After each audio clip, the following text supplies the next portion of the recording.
Welcome to another edition of Just My Opinion podcast, season 2, episode 2. How you living? I'm living swell. We're gonna have a jam-packed episode, okay? First, I like to state this: rate, comment, subscribe. It'll help me out in the YouTube algorithm. Plus, share this with your friends, family, and followers. It really helps the growth and the development on all small YouTube channels, including WA. Okay, and rate, comment, subscribe. Also, I like to give a shout out. I like to a couple of news and notes. An RIP to Bill Russell. He passed away a couple of days ago. Uh, my condolences to the family. Bill Russell was phenomenal, not only on the court but off the court. Social justice issues. Um, I mean, his if you read his if you saw his bio, or if you read his books, the things he went through at that particular times, the civil rights. He was in the era of Martin Luther King and Malcolm X, and so my heart goes out to the family. A phenomenal man on the court as well as off the court, and one of the pioneers of the NBA. The NBA wouldn't be where it's at today if it wasn't for Bill Russell. So when RIP goes out to Bill Russell. Um, Also, Kyler Murray, the quarterback for the Arizona Cardinals. I talked about it on my podcast. I'm Chris the Down One Podcast. Go check it out. Spotify, iTunes, wherever you get your podcast indulgement. We talked about that, about the clause in this contract where there's a like a doing your homework clause, doing film, checking out, prepping up for film, watching film, and things of that nature. They put that in they put that in his contract. Him and his agent accepted. Not. I don't know if he didn't expect that it was going to get this type of coverage, particularly when he signed his contract in the offseason this summer, where with NFL news and notes, it's really not a lot of things going on in the NFL around that time other than training camp and preparation for preseason and the outlook of the up and coming season. And, nobody's not talking about Super Bowl matchups or power rankings or anything like that. But so something like this was going to generate waves upon waves of coverage and interest. So he should have, um, I don't know, he should have, understand that this was going to reach leaps and bounds with everybody. And everyone, it caught like wildfire, so much so Kyler Murray had to release a statement as well as do a press conference with the media members talking about this is no big deal. Uh, Laughing it off, saying, if y'all thought I was this great by not doing my homework off the field, then I must be a phenomenal athlete. Okay. And this comes on the eve of that article, I believe it was on the New York Post or the New York Times, where he did an interview and he talked about he's the type of player that hates to watch film, and he feels like he can better prepare himself on the field by seeing it happen, seeing it develop, and him counteracting. Okay, so yeah, that was a huge dust storm. And then later on, I believe it was yesterday, the Arizona Cardinals, the owner took the clause out of his contract, and that even created more. No, I take that back. That happened last week, late last week, and that created more coverage on top of this. All right, so yeah, I mean, They took it out, but this is not going away anytime soon just because they took the clause out of his contract. And this is one of those type of things that, unfortunately, he's going to have a well above performance this season, getting the Arizona Cardinals not, winning a couple of games in the playoffs, and people are still going to be talking about it somewhat every time he struggles week to week or in the playoffs. But people won't totally forget about this, unfortunately, until he wins the Super Bowl. And, it's too far to determine the status of how far the Arizona Cardinals are going to go this up and coming season. But I just don't see them as Super Bowl contenders. So, yeah, he's going to have to. He's going to have to show improve. He's going to have to show his tail off this up and coming season that this clause means nothing. He does do preparational work, and he does watch film. He does study videos and things of that nature. This is, unfortunately, going to be with him and going to haunt him for the rest of his career in the National Football League. Well, I talked about that on the podcast. I talked it briefly about here. Now let's get into the meat and potatoes of today's podcast. And we got a verdict from Deshaun Watson. Apparently, the judge saying that Deshaun Watson, the independent, the one that's handling the case for the NFL, decided that the best course of action for punishment for Deshaun Watson is 6 games. All right. And I thought that was a little light. And before we get into yesterday's breaking news about Deshaun Watson, I first like to state this. And I've been fast and heavy on this ever since the news dropped out about him and about his extracurricular activities outside of the Houston Texans. I said that this was a bad look for the NFL. It's even a worse look for Deshaun Watson, particularly with him and the ownership of the Texans not meeting eye to eye. Him expressing that he wants a trade. He wants to be traded away from the franchise. And I'm not going to go into what transpired between the ownership of the Texans and Deshaun Watson. I done live streams with videos. Go check them out. But with all that going on, and when this dropped, and it's a black eye for Deshaun Watson, for the Houston Texans, and for the NFL. And this looked bad. Publicity-wise, it looked bad. Now, in civil court, you got laws in place, and you can angle it to the point of, and he's been through 2 of them, and unfortunate, and he won both of those cases. For it to be a criminal case, unfortunately, there was not enough evidence to convict him of a crime. And Deshaun Watson did something that I was on the record of saying he should have came fast out the gate on this, was settling a lot of the serious accusations with a lot of those massage therapists.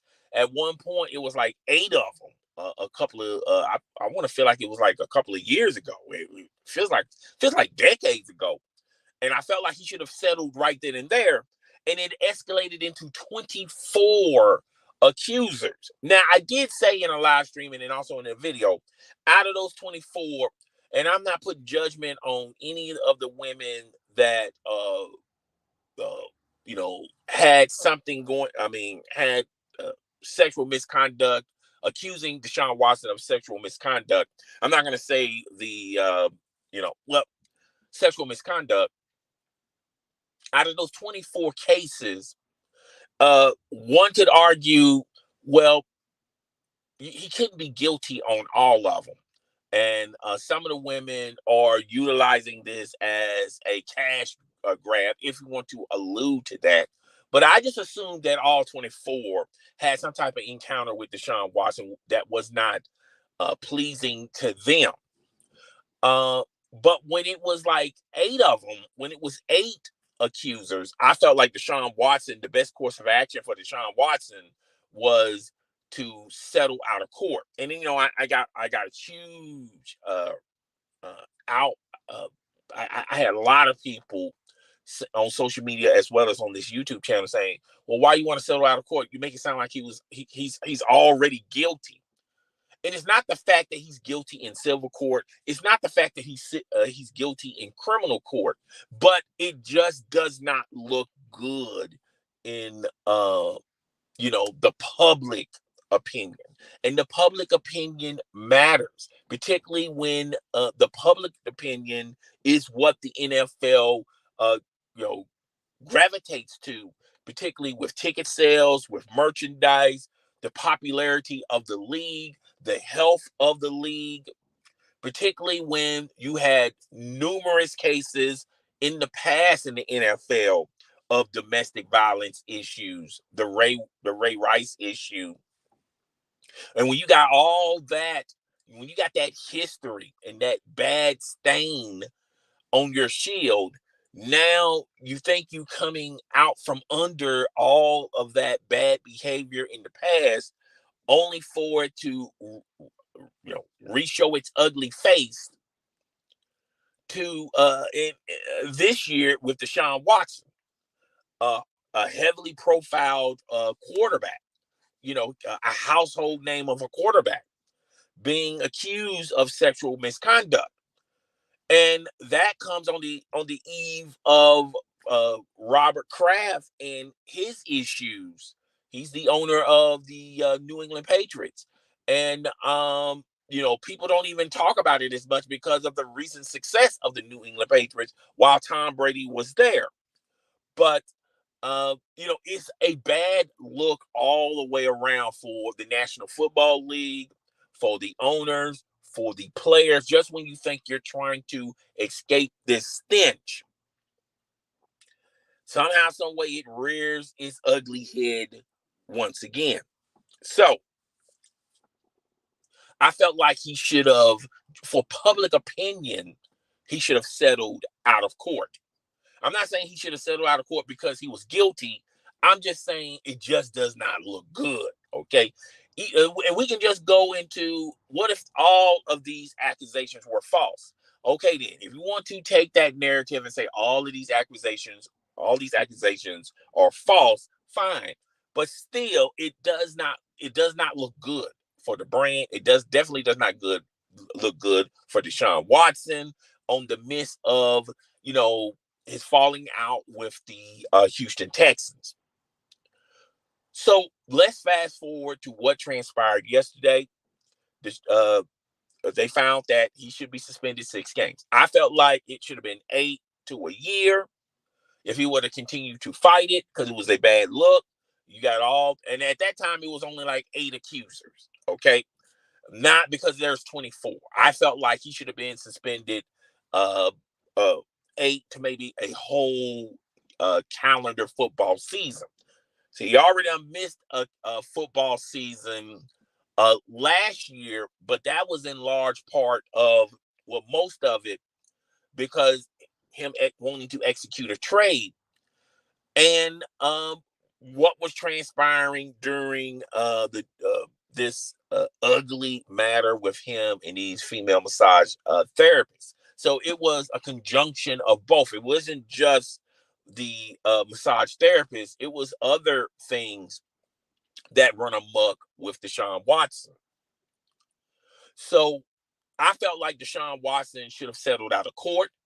I also felt like Deshaun Watson was going to get at least 8 games suspended, but the most a year. But when all of these other accusations came out, I'm going like, whoa, wait a minute. Where there's smoke, there's fire.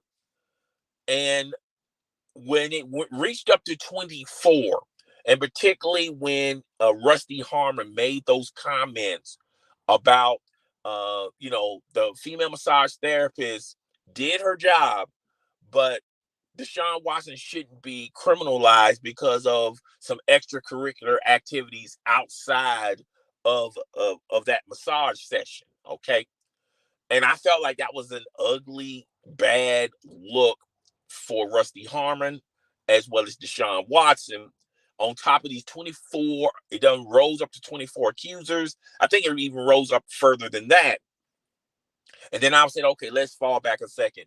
I was thinking this guy's going to be suspended indefinitely, and they're gonna Michael Vick him.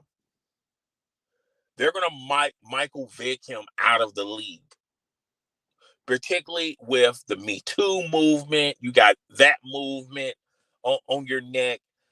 You got a lot of women speaking out and saying it's like the good old boys league all over again back in the 70s and 80s where guys can, treat women any kind of way. And it also come, and I forgot about this, and it just came through my brain cells.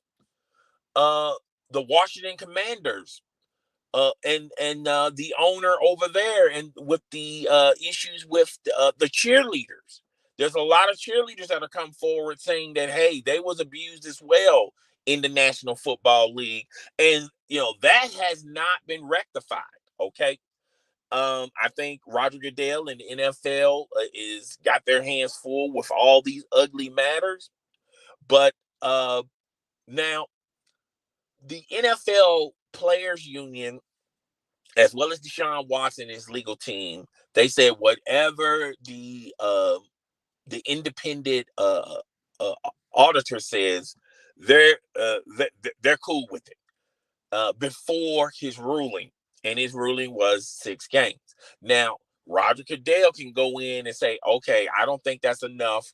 We're going to give him more, and I fully expect Roger Goodell because he's got no matter if you believe these women or not, these female massage therapists, if you feel like they're all lying, they're all money hungry, this, that, and the third, whatever narrative, excuse me, you want to utilize, you can utilize. But still, this is an ugly look for the National Football League. And 6 games just doesn't feel right. It's just not enough. And it doesn't put a deterrent on any other misbehaving actions from owners and players as well. Now, Nick Wright and other people are talking about, well, they didn't come hard on Robert Kraft. They just find.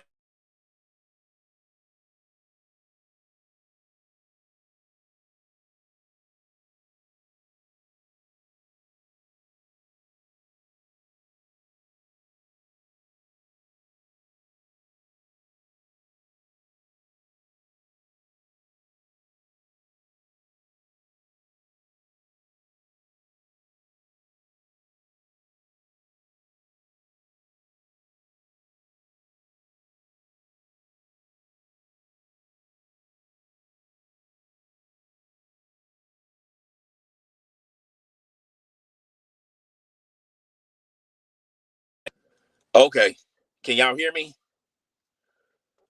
Can you hear me? Hello, testing 1 2. It's okay. Y'all can hear me. Y'all can hear me. I do apologize for that. I do apologize for that. Had an urgent phone call. I do apologize. Okay. Um. Okay. Let me get back to what I was saying. Yeah.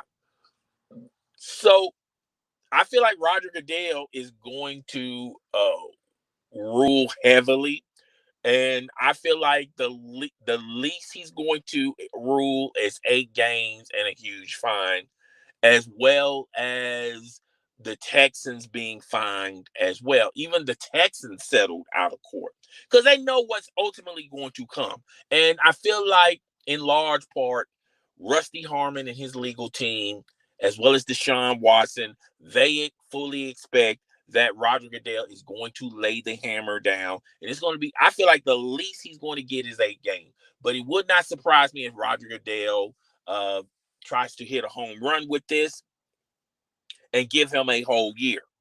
Now, Deshaun Watson can fight it back. He can take it through the legal matters and get it reduced back down to 6 games, or may get it reduced further than that. Okay, he can play those games. But if if you try to fight this, it's like a no-win situation. If you don't fight it, then what you're telling the public is you're guilty to a certain extent. If you do fight it, then people are going to look at it as, oh well, he doesn't respect women. He feels like he can get away with it because he's rich, he's influenced, he's able to get powerful attorneys and things of that nature. So it's a damn if you do, damn if you don't type of situation. Public perspective. I fully expect that if Roger Goodell do 8 games, Deshaun Watson and his legal team is not going to like it, but they're going to, fall in line with it. However, if Roger Goodell goes a year, I can see a scenario where they say, you know what, I think that's way too much. Particularly when the independent auditor said 6 games. A year is too much. Now that's 2 full years my client has been out of the National Football League, and they're going to fight. They may fight, okay. And I'm telling you guys, it's a damn if you do, damn if you don't type of situation. It's a delicate situation. You don't want to send a false narrative out there that you don't respect women. Okay. And I just think Deshaun Watson is in a lose-lose type of situation. And I feel like ultimately, if it's 8 games, they'll release a statement, but they're going to follow through. However, if it's a full year, I can see a scenario where they either accept it and critique it, or they're going to fight it. Okay. Either way, he's still going to be gone for a year because, you have to go through all of these processes with the NFL. If you want to make this a legal matter, you have to go through the court systems and things of that matter. Do you really want to waste a lot of time trying to fight a full year when technically you're going to be out a full year anyway, even if you fight it? All right. So it's an ugly, ugly stain and an ugly, ugly look for Deshaun Watson, the National Football League. It's just ugly all the way around. But you have to give out the image or the perspective that, hey, we care about women. Uh, you know, uh, this is an ugly, nasty look, and I understand a lot of media outlets pointing to Roger Kraft and his situation, and the NFL wasn't even punished him heavily. Okay, and you're setting a precedent out. You're setting up a precedent out that, hey, the owners can misbehave, they'll get fined, but they're back in the box. They're back in the box watching their team that they own in a matter of 2 or 3 games. Meanwhile, the player, you put more responsibility on him. You punish him severely harder, and there's a possibility he's going to be out for half the season or the full entire season. This is not really justice, but for the people out there that's using that narrative, understand the mechanisms of the NFL. Roger Goodell has a boss, and his boss is the 32 owners. So Roger Goodell, even though he's the commissioner for the NFL, uh, he's supposed to be the numero uno, the top dog. Everything falls in line. It starts with him at the top, and everybody else falls up under, which is the owners, the players, the everybody else. So you have to understand the owners are not going to put rules or laws in place where you just if an owner's been found in a situation like this, you're going to punish him more severely than the players. Okay, the players did not select the owners. I mean, select Roger Goodell. Roger Goodell was selected by the owners. That's pretty much how it's been throughout the beginning of time. It's not even in football. It's in government. It's in businesses. It's in Fortune 500 companies. That's how it works. That's been how it worked for a long time. Is it the right way? Is it fair? Yeah, it's not fair. It may not be 100% legit the right way. It's not fair and balanced, but it is what it is. So the Deshaun Watson thing, we have to wait and see what Roger Goodell is going to say. And I feel like Roger Goodell is going to punish very severely uh Deshaun Watson. I think the least he'll get is 8 games, but I feel like the most he can get is a full year. And I think Roger Goodell is weighing his options. I don't think it's going to be 6 games, because 6 games is sending a message that what you're saying is it's okay for a household name, a quarterback, to have sexual misconduct with females, and you're only going to hit him light with 6 games. People are not going to look at last year when he was out.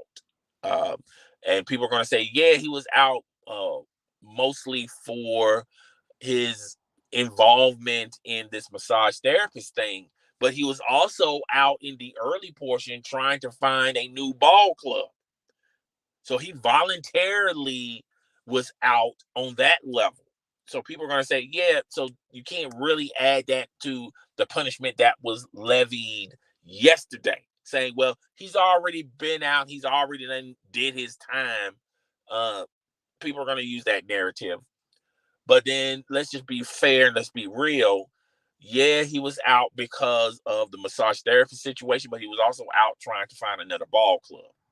Okay, so he was going to be out regardless if he was still a member of the Houston Texans. Remember, he was a Houston Texans quarterback up until he got traded to the Cleveland Browns this offseason.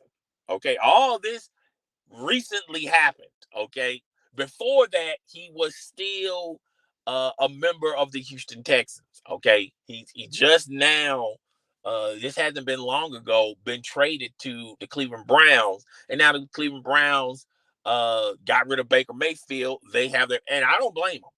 If you can upgrade from, you got Baker Mayfield on one side and you got Deshaun Watson. If you're this, Deshaun Watsons do not grow every day on trees. This is a once in a lifetime generational player. And if you can upgrade that fast, that quickly, I don't care who you are. Okay. I'm taking Deshaun Watson. All right. And let's just be fair and be honest. If Deshaun Watson was available for any other ball club, they will look at Deshaun Watson and they'll look at what they already have. And they say, you know what? We'll take Deshaun Watson. The Dallas Cowboys would do that immediately. The Green Bay Packers would do that immediately. It was one point where he had the option of being traded to the Atlanta Falcons and the Denver Broncos. But the sticking point is the guarantees on the contract, and they didn't want to guarantee the contract fully. The Cleveland Browns was the only team, I apologize for the noise in the background, was willing to guarantee his whole entire contract. That's how bad they want to get from under Baker Mayfield. Okay, we'll see how this plays out ultimately when he starts playing for the Cleveland Browns. Did the Cleveland Browns did the right thing, or did they do the wrong thing? That's another video, another live stream for another day. Okay, but I feel like that's a once in a lifetime generational talent that you don't find that just walking around the street. So yeah, moving past that situation with the Cleveland Browns. And then we move on into other news and notes. Still, with the Kevin Durant situation, things are hot and cold between the Brooklyn Nets and the Boston Celtics. Obviously, these are going to be the only two teams that's in the hunt as far as KD landing with the Boston Celtics. The Golden State Warriors pretty much said no, they're going to keep all their assets. They've been there and done that with Kevin Durant. So they have history with Kevin Durant, and they know Kevin Durant's the type of person that one moment he's up, the next moment he's down. One moment he wants to be traded to the Golden State Warriors, the next moment he wants to be traded out of the Golden State Warriors. Okay, and that's a tall task to give up because you're not sure where Kevin Durant's head's at. All right. And they've been there and done that, and they won titles without Kevin Durant. So they're not desperate to winning a title. They have done it winning a title without KD. All right. But the the thing about the Boston Celtics is, and if you look at the NBA Finals this year, a lot of analysts are saying the Golden State Warriors didn't beat the Boston Celtics. The Boston Celtics beat themselves. And if they had someone that can consistently knock down the important shots, well, this would have been a different outcome. And clearly we would have had a different winner, meaning the Boston Celtics beating the Golden State Warriors. And if you look at the package, so Kevin Durant is going to go to Boston.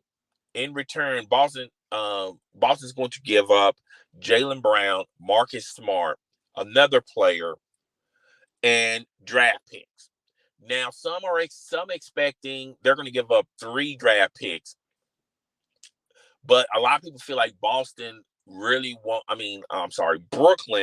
wants more in draft picks. Jaylen Brown, Marcus Smart, and a player, that's cool, but the sticking points are the draft picks.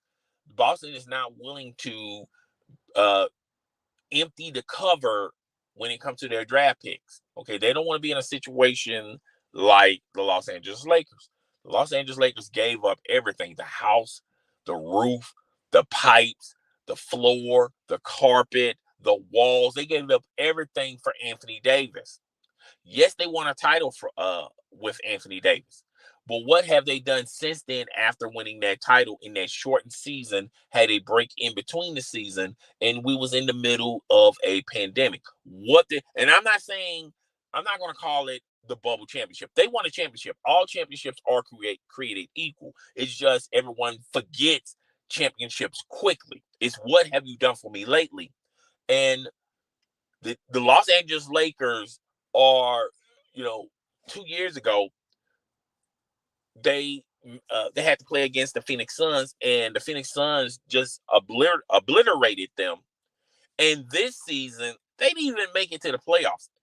They couldn't even make it into the play-in tournament.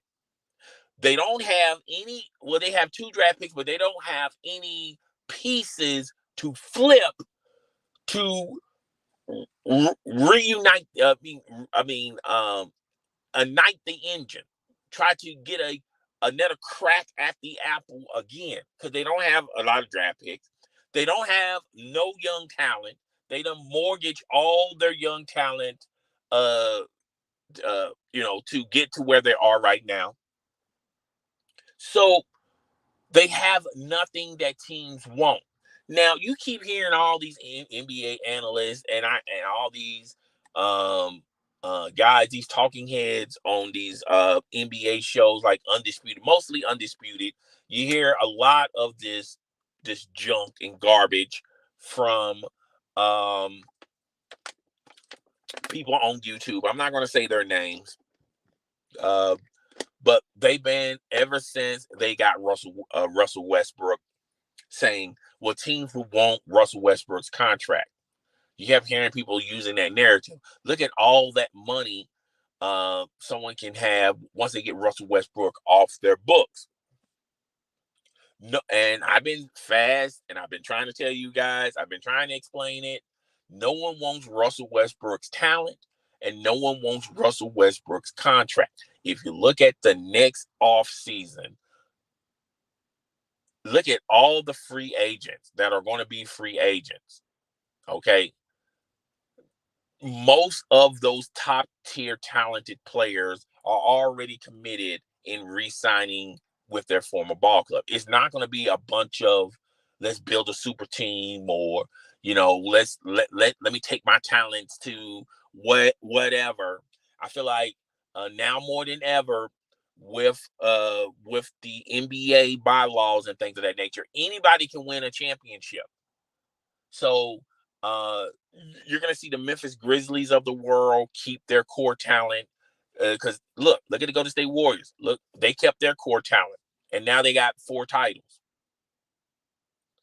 The Milwaukee Bucks, the Greek Freak is not going anywhere. Zion Williams is not going anywhere. The talent is going to stay with the organization. They believe in the organization is going to build around them. And now you got a lot of these guys that wanted to build super teams want to desperately get out of their situation. LeBron James refusing to sign an extension with the Los Angeles Lakers because he wants to keep his options open. There's a scenario out there that's floating around that there's a possibility that LeBron James could go back to the Cleveland Cavaliers. I don't know if that's true.